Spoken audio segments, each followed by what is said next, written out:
Assalamualaikum warahmatullahi wabarakatuh. Bismillahirrahmanirrahim. Alhamdulillahilladzi hadana ala siratim mustaqim wal akibatu lil muttaqin. Wassalatu wassalamu ala asrafil anbiya'i wal mursalin Sayyidina wa habibina wa maulana Muhammadin wa ala alihi wa sahbihi ajma'in, amma ba'du. Saudaraku yang dirahmati oleh Allah subhanahu wa ta'ala, salah satu hikmah daripada ibadah puasa yang kita jalankan di bulan suci Ramadan adalah bisa menghapus atau diampuninya dosa-dosa kita oleh Allah subhanahu wa ta'ala. Sebagaimana yang disabdakan oleh Rasulullah sallallahu alaihi wasallam, Bismillahirrahmanirrahim. Wa qala Rasulullah sallallahu alaihi wasallam, man shoma ramadhana imanan wa ihtisaban ghufira lahu ma taqaddama min dzambihi wa ma ta'akhkhar. Rawahul Khatibu an Ibni Abbasin radhiyallahu taala anhuma. Man barang siapa orangnya, soma yaitu yang melaksanakan puasa, Ramadana di bulan suci Ramadan, imanan karena iman, wahtisaban dan mengharap pahala dari Allah, ghufira maka diampuni lahu bagi orang tersebut apa ma dosa-dosa taqaddama yang telah lewat, min dzambihi dari dosa-dosanya, wama dan dosa ta'akhkhara yang akhir. Rawahu meriwayatkan hadis Al-Khatibu Imam Khatib ani Ibni Abbasin, terang dari sahabat Ibnu Abbas. Saudaraku yang dirahmati oleh Allah subhanahu wa ta'ala, tentu kita sebagai umat manusia yang dhaif, yang lemah, tempatnya lupa, tempatnya salah, pun tentu banyak sekali dosa-dosa yang telah kita lakukan, baik itu dosa besar ataupun dosa kecil, baik itu dosa tersembunyi ataupun terang-terangan, baik itu dosa yang disengaja ataupun tidak disengaja. Kita sebagai manusia biasa tentu tidak bisa lepas dari yang namanya dosa-dosa yang pernah kita lakukan. Banyak sekali cara ataupun amal-amal ibadah kebaikan yang bisa menghapus atau bisa menjadikan Allah subhanahu wa ta'ala itu mengampuni dosa-dosa kita. Salah satu di antaranya ialah sebagaimana yang baginda Rasulullah sallallahu alaihi wasallam sebutkan tadi, yaitu barang siapa orangnya yang mau berpuasa di bulan suci Ramadan, dilakukannya karena iman dan semata-mata mengharap ridho atau mengharap pahala dari Allah, maka dosa-dosa yang telah lalu ataupun dosa-dosa yang akhir semuanya diampuni oleh Allah subhanahu wa ta'ala. Ini adalah salah satu hikmah daripada ibadah puasa yang kita lakukan di bulan suci Ramadan. Sangatlah beruntung bagi siapapun orangnya yang betul-betul ketika datang masuk bulan suci Ramadan, di samping dia bahagia akan kehadirannya, disambut dengan penuh senang, dengan penuh keikhlasan, menjalankan ibadah puasa dengan betul-betul hanya semata-mata karena iman dan mengharap ridho Allah. 1 bulan penuh ia lakukan puasa itu, insya Allah dosa-dosanya akan diampuni oleh Allah Subhanahu wa ta'ala.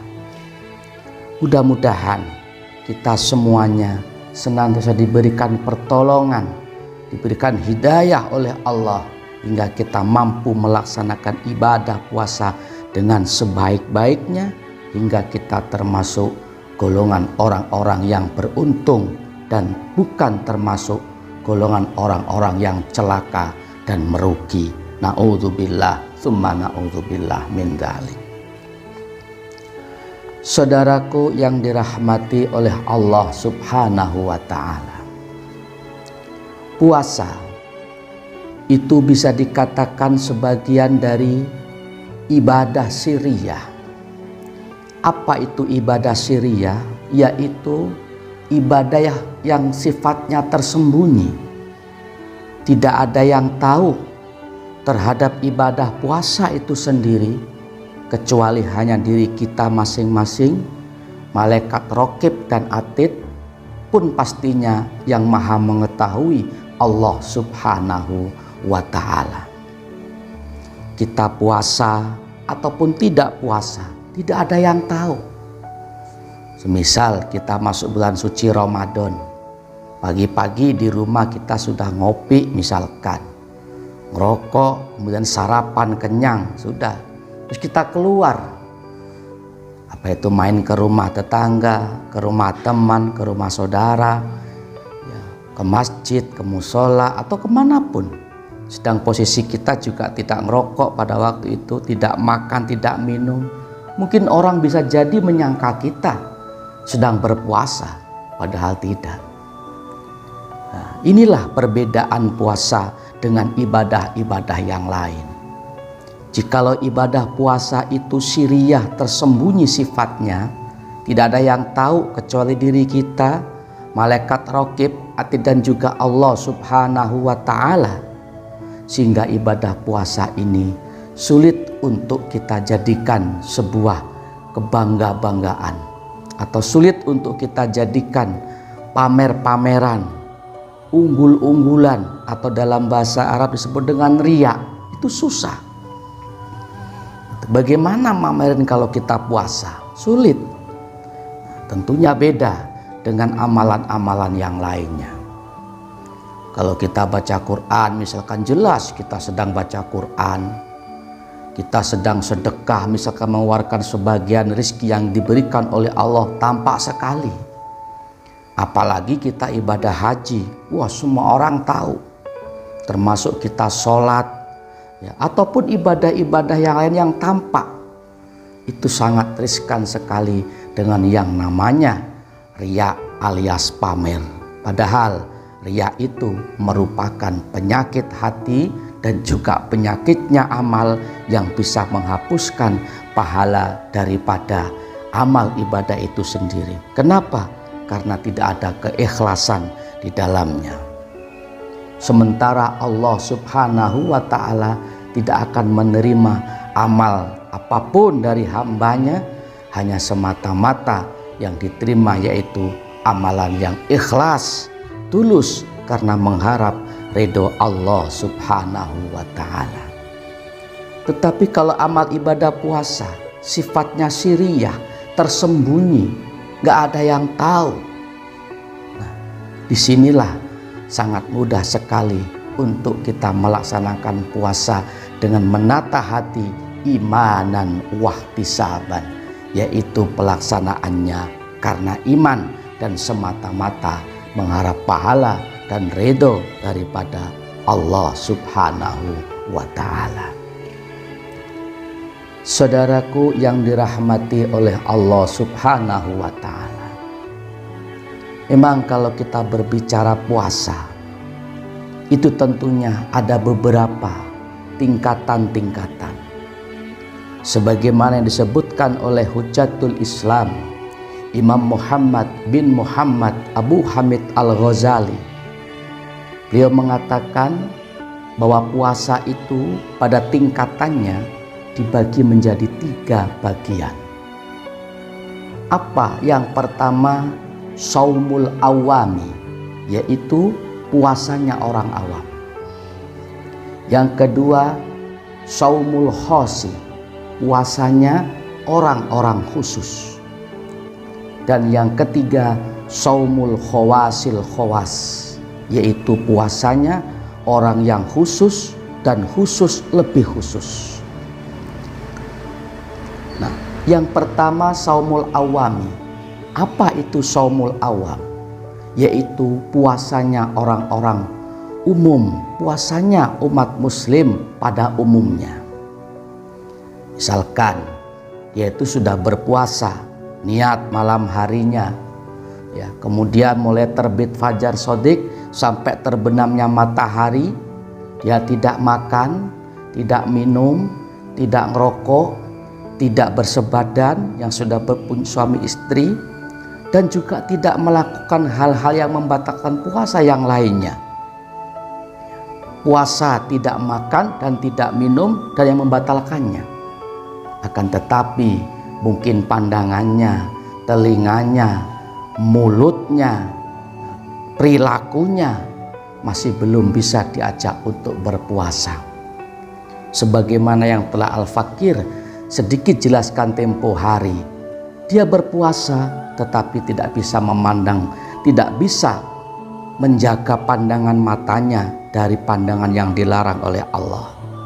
Dia berpuasa tetapi tidak bisa menjaga lidahnya untuk tidak berkata-kata kotor, berkata-kata jorok, atau berkata-kata yang dilarang oleh Allah Ta'ala, termasuk tangannya, termasuk kakinya. Dia berpuasa tetapi jemari tangannya setiap hari mengetik status yang sifatnya kemungkaran, bikin hoak, sebar fitnah, bikin hal-hal yang menjadikan Allah murka tentunya, dan lain-lain sebagainya. Nah, puasa yang semacam inilah menurut Imam Al-Ghazali disebutnya saumul awami, puasanya orang-orang pada umumnya, puasanya orang-orang yang masih bodoh. Nah, kemudian yang kedua yaitu saumul khosi, puasanya orang-orang yang khusus. Puasa yang bagaimanakah itu tentunya? Yaitu di samping dia menjalankan puasa seharian, tidak makan, tidak minum, dan tidak melakukan hal-hal yang membatalkan puasa itu sendiri, saumul khosi, puasanya orang khos ini, orang tersebut juga mampu menahan pandangannya untuk tidak memandang sesuatu yang dilarang oleh Allah. Telinganya pun juga dijaga, ikut berpuasa untuk tidak mendengarkan hal-hal yang negatif, terutama bibir, lidahnya sangat-sangat dijaga. Dia tidak mau berkata-kata sesuatu kecuali berzikir dan kata-kata yang baik yang diridhoi oleh Allah Subhanahu wa Ta'ala. Pun juga jemarinya, pun juga begitu dengan kedua kakinya, semuanya ikut berpuasa, menahan, ditahan semuanya untuk tidak melakukan perkara-perkara yang tidak diridhoi oleh Allah Subhanahu wa Ta'ala. Jadi mulutnya juga berpuasa, tidak makan, tidak minum, tidak ngerokok, dan juga anggota tubuhnya tidak jima. Di samping itu mampu menjaga semua organ tubuh ini dari hal-hal yang tidak diridhoi oleh Allah. Maka puasa yang semacam inilah disebut puasanya orang khos atau saumul khosi, puasanya orang-orang yang khusus. Ini bagian yang kedua. Kemudian bagian yang ketiga yaitu saumul khawasil khawas, puasanya orang yang khusus, khusus dan lebih khusus lagi. Ini tingkatan paling tinggi. Puasa siapakah mereka itu? yaitu puasanya mereka yang di samping ia melakukan puasa tidak makan, tidak minum dan yang membatalkannya, di samping itu pula mampu menahan anggota tubuhnya seluruh dari hal-hal yang dimurkai oleh Allah, pun hatinya, fikir hatinya selalu ingat dan ingat kepada Allah Subhanahu wa ta'ala. Dia tidak bisa lepas torfata ainin, sekedip mata pun tidak bisa lepas selama ia berpuasa. Fikirnya, hatinya selalu ingat berzikir keharibaan Allah Subhanahu wa ta'ala. Ini puasa bagian yang ketiga yang tingkatannya paling tinggi. Saudaraku yang dirahmati oleh Allah Subhanahu wa ta'ala, dari tingkatan puasa ini, saumul awami, puasanya orang awam, orang-orang bodoh. Saumul khosi, puasanya orang-orang khusus. Saumul khawasil khawas, puasanya orang-orang yang khusus dan lebih khusus. Setidaknya kita bisa bertanya-tanya atau introspeksi kepada diri kita masing-masing. Di bagian manakah amalan ibadah puasa kita?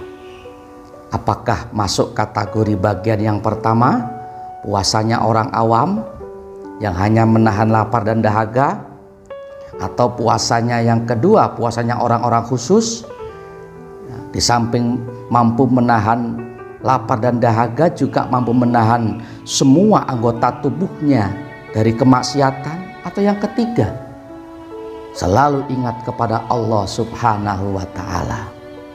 Mari sama-sama kita introspeksi. Silakan tanya ke diri kita masing-masing, tanya sendiri, jawab sendiri sebagai bahan koreksi untuk kita melaksanakan ibadah puasa dengan lebih baik lagi kita tingkatkan kualitas kita dalam menjalankan ibadah puasa hingga puasa kita betul-betul berkualitas dan diterima di sisi Allah Subhanahu wa ta'ala. Saudaraku yang dirahmati oleh Allah Subhanahu wa ta'ala, sedikit yang Al-Fakir dapat sampaikan berkaitan dengan ibadah puasa. Mudah-mudahan dapat dimengerti dan difahami, dan mudah-mudahan apa yang telah Al-Fakir tadi sampaikan bisa menjadikan tambahan hikmah dan ilmu bagi kita semuanya yang bermanfaat, barokah fid dini wad dunya hattal akhirah. Amin amin ya rabbal alamin. Terima kasih atas perhatiannya. Mohon maaf apabila ada salah dan kurangnya. Wallahul muwafiq la aqwamit thoriq. Assalamualaikum warahmatullahi wabarakatuh.